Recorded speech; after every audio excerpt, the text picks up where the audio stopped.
कि प्रधानमंत्री कह रहे हैं कि सोना मत खरीदो, बाहर मत जाइए, एडिबल ऑयल कम करिए, फॉरेन गुड्स कम करिए। क्यों कह रहे हैं सब? ताकि उनके पास डॉलर बचे, ताकि वो ट्रंप को ह्यूस्टन में दे सकें। ये असल मकसद है। तो ये देशभक्ति है नहीं है, ये आप देख लीजिए। अब एक और बात आ जाइए गोल्ड पैराडॉक्स के ऊपर।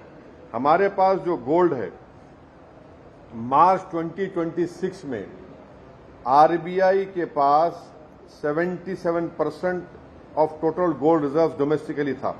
जो 23 में 38% था, वो बढ़ के अब 77% हो गया। अगर गोल्ड खरीदना इतना डेंजरस है, जो हैदराबाद के भाषण में प्रधानमंत्री ने कहा, हम अपने बेटियों के लिए, अपनी महिलाओं के लिए ये खरीदते हैं, तो आरबीआई इतना गोल्ड क्यों खरीद रहा है भाई? फिर आरबीआई आज की तारीख में गोल्ड खरीद रहा है, इसमें कोई आप डिनाई नहीं कर सकते। और उल्टा कर रहा है आरबीआई, जो प्राइम मिनिस्टर ने कहा है।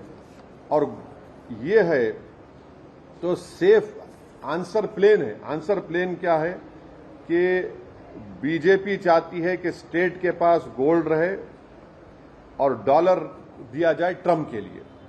तो इसी वजह से आप देख रहे हैं कि 1991 में हमने 47 टन गोल्ड लंदन से उठाया, बैलेंस ऑफ पेमेंट क्राइसिस हुआ था। अब 2026 में यही भारत एयरलिफ्ट कर रहा है गोल्ड को लंदन से। और अब ये सवाल भारत की जनता को तय करना है कि 691 बिलियन के रोबोस्ट रिजर्व्स हमारे पास हैं, और हम एक बुलियन होम लाइक कंट्री इतना है, तो हमको ट्रबल क्यों हो रही है फिर? तो ये अचानक नतीजे आने के बाद प्रधानमंत्री का ये कहना, ये बड़ा ही चौंकाने वाला है। और एक बात मैं आपसे कहना चाह रहा हूं कि देश की ये बीजेपी की सरकार इस देश को छुपा रही है असल हालात और इकोनॉमी के बारे में।